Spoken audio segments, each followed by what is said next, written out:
Bismillahirrahmanirrahim. Tamko la wanazuoni wa Kiislamu na Waislamu wilaya ya Mkuranga, mkoa wa Pwani, likizingatia tafakuri ya Baraza la Maaskofu TEC kuhusu vurugu zilizotokea nchini tarehe 29 mwezi wa 10 2025, siku maalumu iliyotengwa kwa ajili ya kupiga kura kitaifa. Ndugu Waislamu, maimamu, mashekhi na viongozi wa Waislamu, ndugu wananchi wenzetu, ndugu waandishi wa habari, assalamu alaikum wa rahmatullahi wa barakatuh. Sisi Waislamu tukiwa viongozi wa mkoa kutoka Umoja wa Wanazuoni wa Kiislamu, tukiwa pia ni wananchi na wazalendo wa Tanzania, tumekusanyika hapa. Kwanza, tunaunga mkono matamko ya viongozi wetu wote wa kitaifa kutoka Baraza Kuu la Islam Tanzania BAKWATA makao makuu, BASUTA makao makuu, Hayatul Ulama makao makuu, wakiungana kwa pamoja katika kauli na matamko ya kuwa haki itafutwe pakiwa na amani, isitafutwe haki kwa vurugu na uvunjifu wa amani. Pili, tunaelezea hisia zetu dhidi ya matamko kutoka kwa baadhi ya viongozi wa kidini TEC ambayo tunaona yalilenga kupotosha hali halisi ilivyokuwa. Hii leo Ijumaa tarehe 28 Novemba 2025, nasi wanazuoni wa Kiislamu wilaya ya Mkuranga, kama walivyosema viongozi wetu wa dini makao makuu, tunakiri kuwa nchi yetu Tanzania inapitia kipindi kigumu sana, tena kizito na cha maajabu makubwa ambayo hatukuwahi kuyaona wala kuyazoea ndani ya miaka ya uhuru wetu, uhai wa uhuru wetu uliojaa amani na mshikamano kwa raia wote kitaifa, bila ya kujali kabila zetu, dini zetu na rangi zetu, ukanda tutokao. Tukio la vurugu lililotokea, tunasisitiza neno vurugu zilizotokea tarehe 29 Oktoba, ambalo tulishuhudia baadhi ya vijana wachache wa Kitanzania wakiingia mitaani kupora mali za watu, kuchoma magari ya watu na ya serikali, kuchoma vituo vya polisi na ofisi za serikali, pamoja na kuchoma vituo vya mafuta na kuharibu miundombinu ya taifa letu na kuharibu majengo ya watu binafsi. Sisi wanazuoni wa Mkuranga mkoa wa Pwani tumeyaona yote hayo kuwa ni vitendo viovu vilivyofanywa na wahalifu, na hatuoni dalili zozote za kuyaita matendo hayo kama ni maandamano ya kudai haki. Ndugu wanahabari, mtu yoyote mwenye akili timamu hawezi kuyapa jina vitendo hivyo ati kulikuwa na maandamano ya kudai haki. Ndugu wa Tanzania, tumesikitishwa sana kuwasikia viongozi nao ni baadhi tu ya maaskofu wakiyaita au kuyapa jina maandamano kwa yale tuliyoshuhudia yakitendwa. Pamoja na kuwa tunafahamu wazi kuwa vijana hao walisukumwa na matamko ya viongozi wa chama cha Chadema wakisema watakinukisha siku ya uchaguzi au siku ya kupiga kura, lakini hakuonekana viongozi wa chama cha Chadema wala watoto wao wala jamaa zao wala marafiki zao, wala hawakuonekana wanachama wa Chadema katika vurugu zote zile. Uchaguzi utathibitisha pia kuwa hata vijana waliokamatwa hawakuwa wanachama wa kawaida wa Chadema. Matamshi ya viongozi wakuu wa chama ndiyo yaliyochochea sana vijana wa taifa hili kufanya vurugu zile ambazo ziliwalazimisha vyombo vya dola kuingia na kuzuia vitendo vile, na hilo likasababisha vifo, majeraha au hata vilema vya muda na vya kudumu bila ya kuwepo sababu ya kusababisha yote hayo yatokee. Ndugu wanahabari, tumesikitishwa sana na kuumizwa mioyo yetu kwa yaliyowapata vijana wa taifa hili. Kwa pamoja tunalaani matamko yaliyowasukuma vijana wafanye uhalifu huo, kwani bila ya vijana kuambiwa wakinukishe, basi vifo, majeraha na uharibifu wa mali visingetokea. Ndugu wananchi, tunalaani matamko yenye kuashiria kuwa uhalifu ule ulikuwa na nia ya kudai haki. Watanzania hatuna utamaduni wa kudai haki kwa mtindo ule. Wazee wetu, mashehe zetu tunawakumbuka, wakiwemo miongoni mwao akina Mshume Kiate, Sheikh cha Urembo, Bibi Titi Muhammad, Sheikh Suleiman Takadiri, Sheikh Muhammad Ramia, Mufti Hassan bin Amir, Mzee Ali Komorian, Sheikh Haidar Mwenyimvua, Sheikh Mwenyimvua Mwenyikambi, Sheikh Yusuf Badi, Sheikh Abdallah Rashid Sembe. Vijana wa enzi hizo, Bilali Rehani Waikela, Idi Faiz Mafongo, Claes Sex, Abdul Wahid Sex, Ali Sex, Abbas Sex, Dosa Azizi, wote hao na wengineo walitafuta na kuipigania haki, kujitawala Tanganyika kwa njia za amani na dua, ikiwemo kufunga saumu, kuchinja wanyama na kuwajumuisha, na wakamjumuisha Mwalimu Nyerere katika kudai haki ya kujitawala kwa ibada ya kufunga saumu na kuchinja. Mwalimu Nyerere mwenyewe ambaye alikuwa Mkatoliki ameyakiri hayo hadharani. Yawezekana kabisa viongozi wa Chadema na vijana waliofanya vurugu zile hawajui historia hiyo. Hawajui historia hiyo ya Waislamu kushirikiana na Mwalimu Nyerere Mkatoliki kupigania uhuru, kuitafuta haki ya kujitawala, wakitumia midomo yao na ibada za kumuomba Mungu. Waislamu hao zama hizo, wengi wakiwa vijana tena matajiri, hawakutumia nguvu, fujo na vurugu za kuchoma moto mali za wakoloni, bali walidai haki ya uhuru kwa njia za amani na dua. Ndugu waandishi wa habari, yawezekana kabisa viongozi wa Chadema na maaskofu kutoka TEC pamoja na vijana waliofanya uhalifu ule tarehe 29 Oktoba 2025 hawajui kuwa licha ya ushiriki mkubwa sana wa mashehe wale na Waislamu enzi za kudai uhuru, Mwalimu Nyerere mara baada tu ya Tanganyika kupata uhuru akawaweka kizuizini mashehe wengi sana, na kiongozi wa Islam Mufti Sheikh Hassan bin Amiri akafukuzwa nchini kwa amri ya Nyerere, akapiga patrician.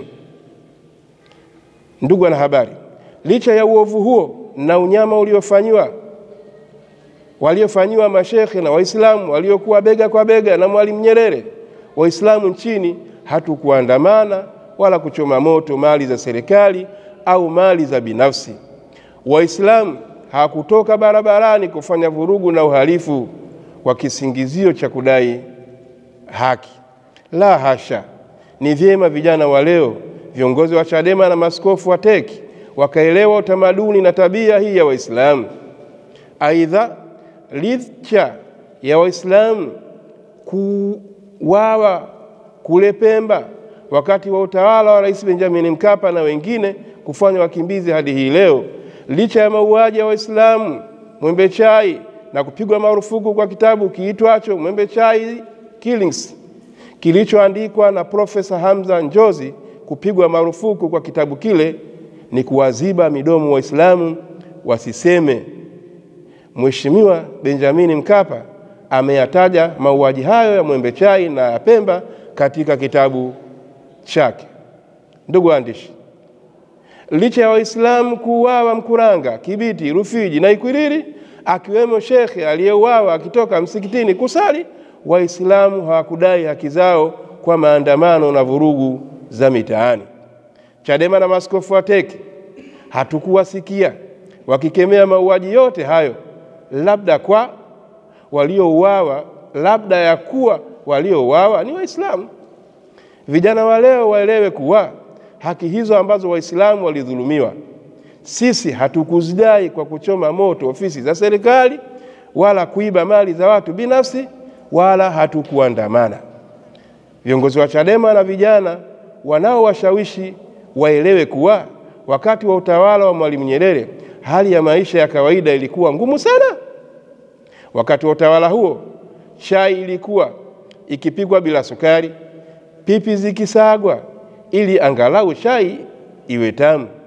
Lakini hatukuandamana wala kupora mali, kuharibu miundombinu ya taifa. Viongozi wa Chadema na vijana wanawashawishi kuandamana waelewe kuwa wakati wa awamu ya kwanza ya utawala wa Mwalimu Nyerere, ukikutwa na tube za Colgate, dawa ya kupiga mswaki, unakwenda jela kwa kosa la uhujumu uchumi. Lakini hatukuandamana wala kuleta uvunjifu wa amani. Enzi za utawala huo kulikuwa hakuna sabuni ya kufulia au ya kuogea.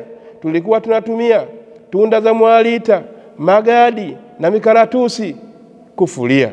Pamoja na hali ngumu kiasi hicho, maaskofu wa TEC hawakuthubutu hata mara moja kutoa waraka wala kukemea au hata kutoa tafakuri juu ya hali mbaya ya maisha ya enzi za utawala wa Mwalimu Nyerere. Jiulize, kwa nini?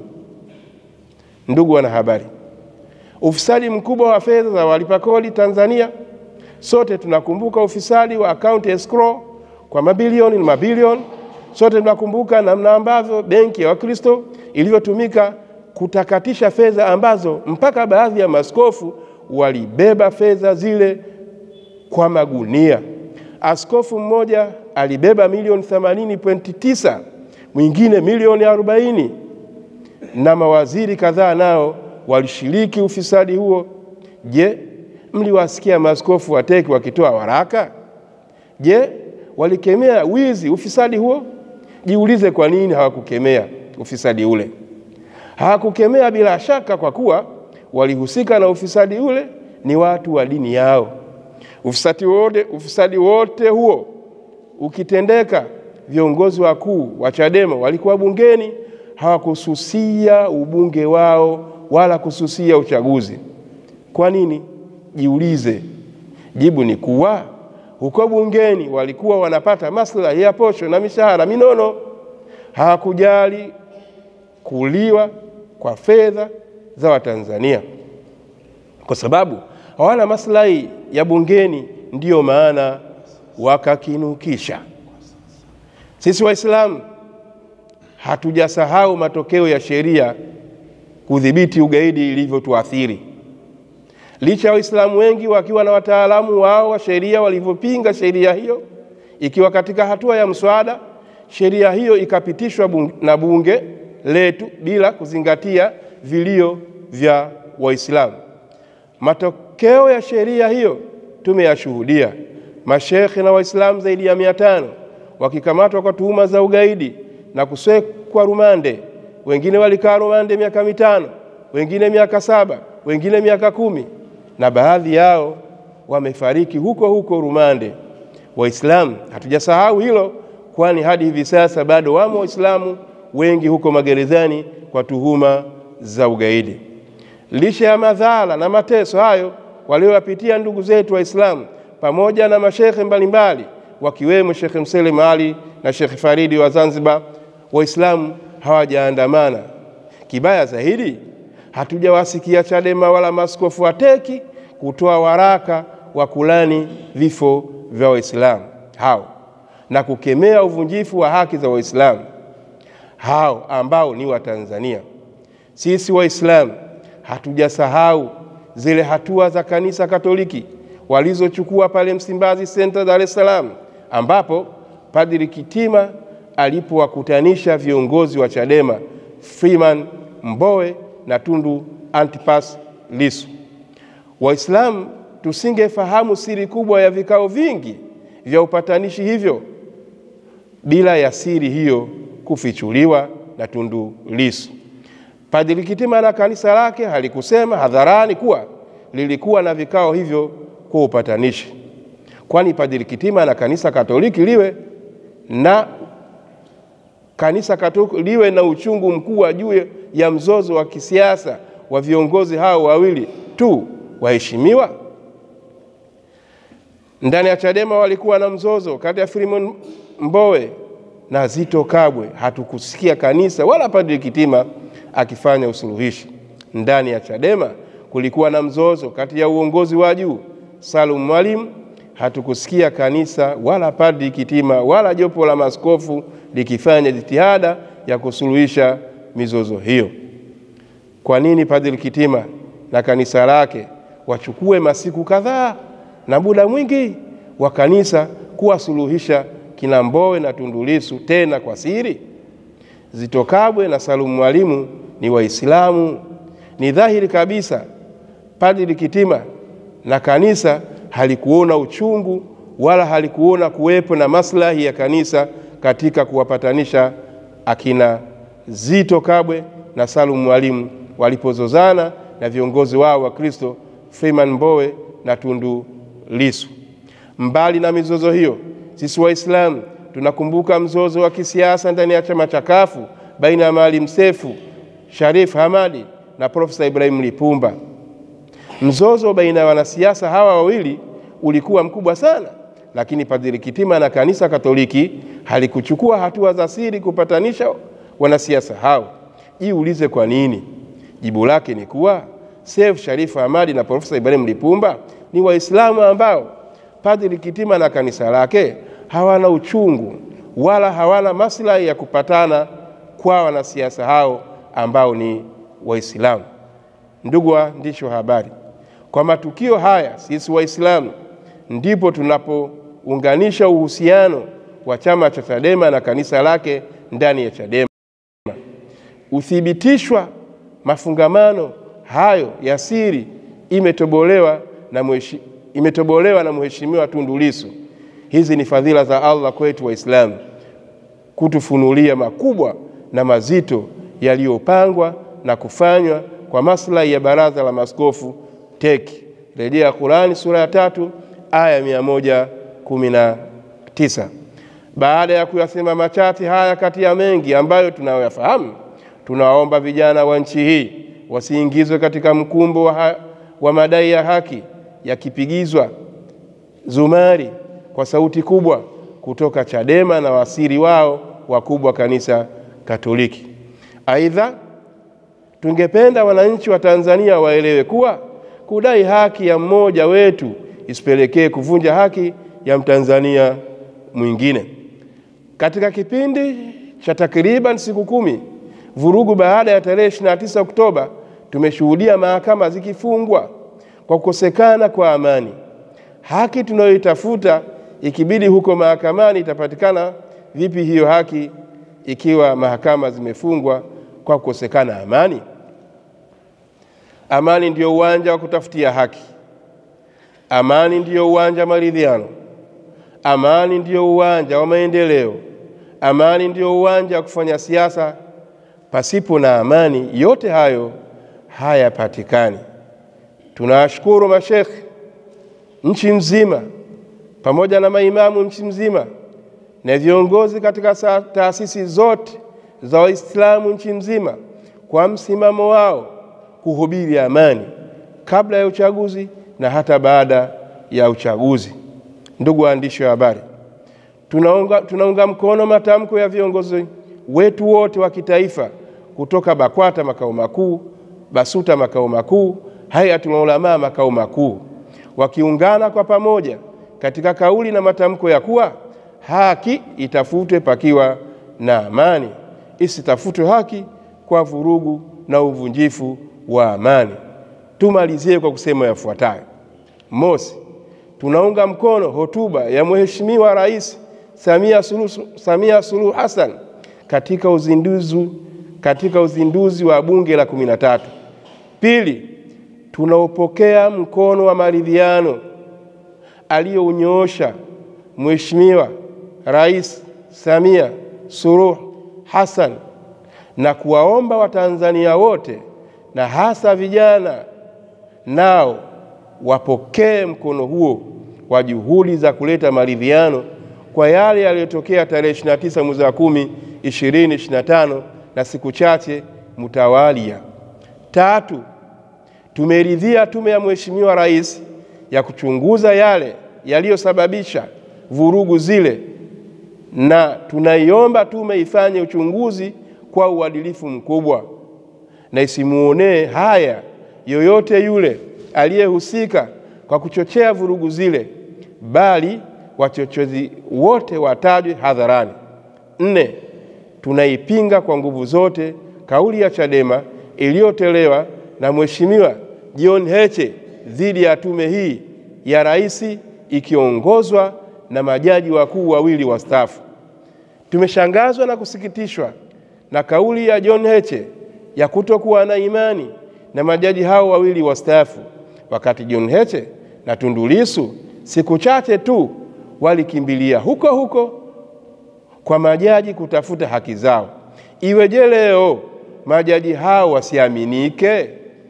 5, tunaomba vikao vya kitaifa vya maridhiano viwe shirikishi kwa makundi yote ya kidini, kijamii, na viwe vikao vya kutosha kukidhi azma ya kuleta maridhiano na visiwe vikao vya kulipua. Na ni vema tukaiga maridhiano yaliyofanyika Rwanda baada ya mauaji ya kimbari na tuchukue mafunzo huko ambayo yaliwaleta Wanyarwanda katika uwanja wa amani, kisha haki ikapatikana na maelewano yakatamalaki. 6, sisi Waislamu wa Mkuranga tunatoa ahadi ya kuilinda amani tulionayo sasa, na tunakataa vishawishi vya kuandaa maandamano yoyote yale kabla ya uchaguzi na baada ya vikao taifa vya maridhiano. Tunawasihi vijana wote wa nchi hii kutoshiriki kwenye maandamano yaliyopangwa kufanyika tarehe 9 Disemba 2025 na kutoshawishika kuleta vurugu za aina yoyote katika kipindi hiki cha kuliponya taifa letu Tanzania. Asanteni sana. Tamko hili limesomwa na wanazuoni wa Kiislamu na Waislamu wa Mkuranga baada ya dua ya kuiombea amani nchi yetu, huku dua hii ikisindikizwa na ibada ya kuchinja. Wabillahi tawfiq. Wassalamu alaikum wa rahmatullahi wa barakatuh.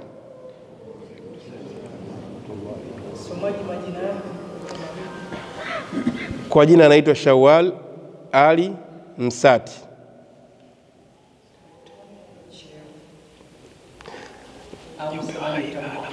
Mjumbe wa hai'a na shekhe wa masjid.